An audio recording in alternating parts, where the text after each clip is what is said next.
Assalamualaikum warahmatullahi wabarakatuh. Alhamdulillah wa nusalli ala rasulillah. Bismillahirrahmanirrahim wa alaihi natawakkal. Teman-teman yang saya cintai, bagaimana kabar kita semua? Semoga dalam keadaan dilindungi oleh Allah Subhanahu wa taala. Tak lupa sebelum kita memulai taklim, kita doa bersama. Rabbi shrah li sadri wa yassir li amri wahlul 'uqdatam min lisani yafqahu qawli. Ya Fattah ya Alim, nasrun minallah wa fathun qarib. Ada kitab yang dikarang oleh Dr. Jamal Dasuki. Dua muallif kitab. Yang pertama Dr. Jamal Dasuki, yang kedua adalah Dr. Ramadan Abdullah As-Sofi. Kitab ini menerangkan ahkamul ibadat, hukum dan tata cara beribadah dalam perspektif hukum Islam. Di sini kita akan membahas tentang bab asbabul hadas. Hal-hal yang menerangkan tentang apa saja yang menyebabkan hadas. Tentunya yang pertama adalah manawaqidul wudu, hal-hal yang membatalkan wudu. Yang pertama, apa dikatakan di sini?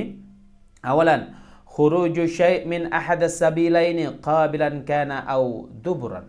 Jadi sesuatu yang keluar dari lubang depan maupun lubang belakang.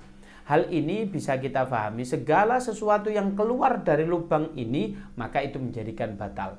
Lalu apa saja yang keluar dari lubang depan dan lubang depan? Lubang belakang dan lubang depan. Kita lihat kalau lubang belakang, baik perempuan mau laki-laki sama. Yaitu baik, mohon maaf, pup kita ada ampasnya maupun nggak ada wujudnya, yaitu kentut, maka itu membatalkan. Lalu bagi laki-laki yang depan itu ada 4 hal. Yang pertama adalah air kencing. Kita ketahui semua kalau kita kencing pasti batal. Semua orang sudah paham. Yang kedua apa? Yaitu air mani. Air mani ini tatkala seorang laki-laki dewasa, baik itu mimpi basah maupun berhubungan suami istri, apabila dia keluar, dia batal. Nah, yang ketiga adalah madhi. Madhi itu apa? Yaitu cairan tatkala seorang laki-laki atau perempuan inda tafkiru jima. Tatkala dia memikirkan saja, yaitu hubungan laki-laki dengan perempuan. Lalu yang keempat adalah wadhi. Apa itu wadhi? Wadhi itu tatkala seseorang laki-laki khususnya dia aktivitasnya berlebih. Kita ambil contoh, seseorang itu basket atau badminton atau dia sepak bola. Mohon maaf, kalau dia dibuka celana dalamnya, dicek dia basah, maka itu sesungguhnya wadhi. Maka kalau ada lubang depan keluar 4 hal ini dari seorang laki-laki, maka itu membatalkan puasa.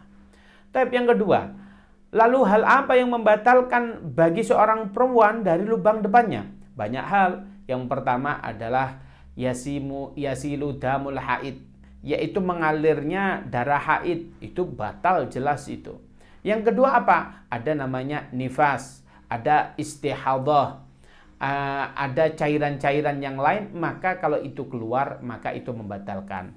Kalau cairan-cairan apa ini nanti kita akan membahasnya secara detail di bab yang lain. Itulah yang membatalkan wudu kita yang pertama. Yang kedua adalah apa yang membatalkan wudu kita? Yang kedua adalah zawalul aql. Zawalul akal itu dicontohkan oleh muallif kitab ada 2 hal. Yang pertama, zawalul akal itu hilangnya akal. Mananya orang gila. Seandainya subuh tadi kita berwudu begitu, berangkat ke masjid biasa aja, tiba-tiba sebelum sholat nggak tahulah kesambet atau apa gitu jadi gila begitu ya. Nah, ini bagaimana? Maka itu sudah batal. Apabila orang kehilangan akalnya itu, maka dia batal. Maka seandainya ada orang gila tidak sholat, maka tidak masalah. Karena kenapa? Karena syaratnya sholat itu harus berwudu. Tatkala orang wudunya saja tidak memenuhi syarat atau dia batal, maka ya sudah, dia tidak wajib sholat. Oleh karena itu, orang yang kehilangan akal, baik itu gila, baik itu dalam keadaan mabok, dalam keadaan apapun itu, maka kalau dia kehilangan akal, maka dia batal wudunya. Lalu yang kedua, di dalam hilangnya akal dicontohkan oleh muallif kitab ini atau pengarang kitab ini apa? yaitu orang yang lagi tidur. Tetapi tidur di sini diterangkan bagaimana tidurnya. Yang pertama, kalau dia tidur terbiasa, ghairu mutamakkin, dia itu tidak dalam keadaan telentang atau duduk, maka tidak batal. Kita ambil contoh, ini teman-teman nih yang sholat Jumat begitu ya. Yang sholat Jumat pada saat dia mendengarkan khutbah, taruh dia tertidur. Ini nggak suudon, ini banyak saya lihat di masjid-masjid orang khusyuk sekali begitu. Ternyata apa? Dia tertidur. Maka bagaimana hukumnya? Maka ini tidak batal. Walaupun dia keadaan mengorok, mohon maaf. Tetapi apabila tidurnya dia mutamakin atau terlentang begitu ya. Terlentang, udah rebahan atau segala macam. 1 detik pun, kalau orang-orang bilang maksliut, begitu, maka itu sudah membatalkan wudhu kita. Maka yang kedua ini zawalul akal ditinjau dari 2 hal. Yang pertama memang dia gila, yang kedua adalah dia tertidur tapi dalam keadaan bukan duduk tetapi dalam keadaan terlentang. Maka itu membatalkan wudhu kita.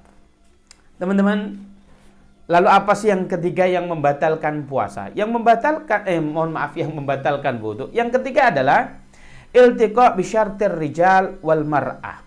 Apabila ada seorang laki-laki memegang perempuan atau perempuan memegang laki-laki, maka ini hukumnya apa? Batal atau tidak? Bahkan ada kasus, apakah kalau seorang laki-laki memegang ibunya, memegang kakaknya, ini batal atau tidak?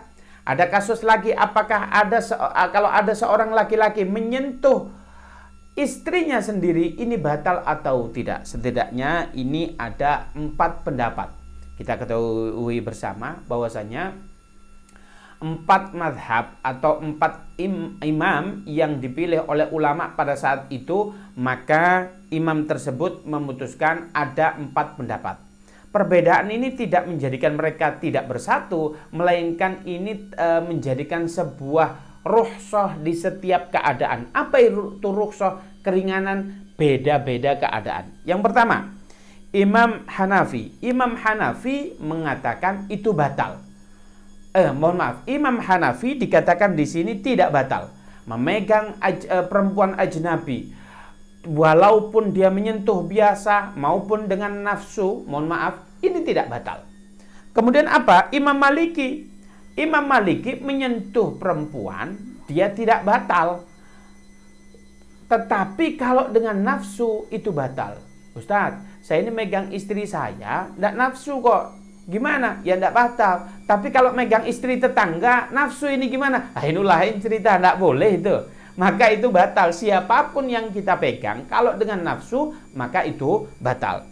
Tetapi Imam Syafi'i berpendapat bahwasanya di sini apa? Bahwasanya orang yang ajnabi itu non mahram, bukan mahram kita, maka sesungguhnya batal. Semua wanita di dunia ini kalau bukan mahram kita, batal. Tetapi Imam Syafi'i kalau mahram dibagi menjadi 2. Yang pertama adalah mahram mu'abbad. Apa sih mahram mu'abbad itu? Yang dimaksud dengan mahram mu'abbad itu adalah mahram yang selamanya. Kita ambil contoh, ibu kita, kakak kita, adik perempuan kita, bude kita, bule kita. Bule itu tante ya, bude itu juga tante gitu. Tapi kalau di Jawa ada bude, ibu gede, bule, ibu cilik, begitu istilahnya. Ini tidak membatalkan. Maka kalau ini tidak membatalkan, kalau Imam Syafi'i mengatakan ini namanya mahram mu'abbad. Tapi ada wanita yang dulunya ajnabi, yang dulunya orang-orang non mahram, menjadi mahram kita, namanya mahram mu'aqqad. Siapa itu? Istri kita. Jadi kalau ada wanita, awalnya kan bukan mahram kita, kemudian kita nikahi menjadi mahram kita, tetapi namanya mahram mu'aqqad. Mahram yang tidak selamanya. Kalau sudah kita akad, ya sudah, itu menjadi mahram mu'aqqad kita. Tapi kalau sudah kita cerai, ya enggak. Maka Imam Syafi'i mengatakan apabila kita menyentuh wanita yang mahramnya mu'abbad, maka tidak batal. Tetapi kalau mahram mu'aqqad, maka ini batal. Itu menurut Imam Syafi'i. Adapun Imam Hambali atau Imam Ahmad bin Hambal mengatakan sama beliau pendapatnya dengan Imam Hanafi, walaupun memegang wanita ajnabi atau mahram muakkad atau muharram muabbad dengan nafsu atau tidak, maka ini tidak membatalkan wudhu kita. Taib, itu adalah yang ketiga. Lalu apa yang keempat? Rabi'an, yaitu yang keempat adalah mashul qubulil adami bi batnil kaffai wa mashun dubrin au jildun. Jadi memegang kemaluan, baik itu kemaluan sendiri maupun kemaluan seorang lain, maka itu hukumnya batal. Seandainya saya memegang kemaluan saya sendiri, itu batal. Saya memegang kemaluan anak laki-laki atau orang laki-laki maupun orang perempuan, itu juga batal. Jangan berpikiran, ngapain kita megang kemaluan orang lain? Bukan itu yang dimaksudnya. Seandainya kita punya anak kecil, begitu ya. Punya anak kecil, mau itu mahram kita atau tidak, kalau yang dipegang kemaluannya, maka ini batal. Saya tanya, ini studi kasus. Seandainya kita berwudu, tiba-tiba, mohon maaf ini habis mandi, ternyata kita nggak pakai baju. Itu kita berwudu. Yang pertama kasusnya, apakah sah wudunya orang nggak pakai baju? Yang kedua, apakah batal tatkala wudu kita, mohon maaf ini, tangan kita kesentuh atas kemaluan kita, apakah batal atau tidak? Kita jawab satu persatu. Apakah syaratnya wudu? Nanti akan kita bahas. Jadi saksikan video selanjutnya. Syurutul wudu. Kalau memenuhi syarat, berarti apakah orang dalam keadaan telanjang, mohon maaf, tanpa baju habis mandi, berwudu, sah atau tidak? Ini jawabannya adalah nanti di syaratul wudu, syaratnya berwudu. Oleh karena itu saksikan video selanjutnya. Tapi saya akan membahas yang di sini, apakah, mohon maaf ini, kalau kesentuh, mohon maaf seandainya ini kemaluan kita, kesentuh begini, ini batal atau tidak? Maka dikatakan di sini, kalau kesentuh tidak dengan syarat, maka bukan menyentuh. Apa bedanya kesentuh dengan menyentuh? Kalau ulama di sini dikatakan, kalau seandainya saya menyentuhnya dengan, mohon maaf, ini yang putih, maka ini kategorinya menyentuh, maka ini batal. Tapi kalau menyentuh kulitnya yang hitam, ya jangan hitam dong, ini tidak hitam ini, yang kuning ini, maka dia tidak batal. Karena apa? Apa sih bedanya, mohon maaf, kulit kita yang kuning ini dengan kulit, mohon maaf sekali, kulit kita yang ada di selangkangan? Tidak ada bedanya. Oleh karena itu seandainya, mohon maaf ini agak vulgar, tapi ini diterangkan di dalam fikih, seandainya laki-laki tidak menggunakan celana dalam, maka apa? Ya tersentuh-sentuh dong latu-latunya, sehingga apa? Ini tidak batal. Maka kalau kita kesentuh ini tidak menjadikan batal, tapi kalau kita menyentuh dengan apa ini bahasanya, bibadil kafain, dengan apa? Dengan kafain kita, dengan apa, telapak tangan kita, maka itu menjadikan batal. Oleh karena itu kita harus memahami apa yang menjadikan batal dalam wudhu kita. Jangan sampai kita melakukan sesuatu yang tadinya tidak batal, maka ini kita kategorikan batal. Pada saat saya kajian pernah ditanya, Ustadz, kalau kita itu habis ini Ramadan, biasanya kita ada iftar jamaah itu, Ustadz. Iftar jamaah itu kita habis makan, apakah kita harus wudu, batal atau tidak? Kalau kita lihat, manawakidul wudu, hal-hal apa yang membatalkan wudu? Tidak. Karena yang membatalkan wudu, kita review lagi, apa saja? Yaitu hanya ada 4. Yang pertama, keluarnya dari lubang depan maupun lubang belakang. Apa saja? Tadi sudah kita sudah sebutkan. Yang kedua apa? Yaitu yang kedua adalah zawalul akal, yaitu hilangnya akal. Kalau di sini dicontohkan, yang pertama orang gila, yang kedua mabok, yang ketiga adalah orang tidur dalam keadaan tidak duduk. Adapun tidur dengan duduk tidak membatalkan wudhu. Contohnya orang mendengarkan khutbah pada sholat Jumat. Maka ini sering terjadi di teman-teman yang laki-laki yang sering yang sholat Jumat, biasanya tertidur tatkala mendengarkan khutbah. Yang ketiga adalah menyentuhnya seorang laki-laki dengan perempuan, maka ini ada beda pendapat. Diingat-ingat, Imam Hanafi yang pertama dengan Imam Hambal, Ahmad bin Hambal yang terakhir tidak batal.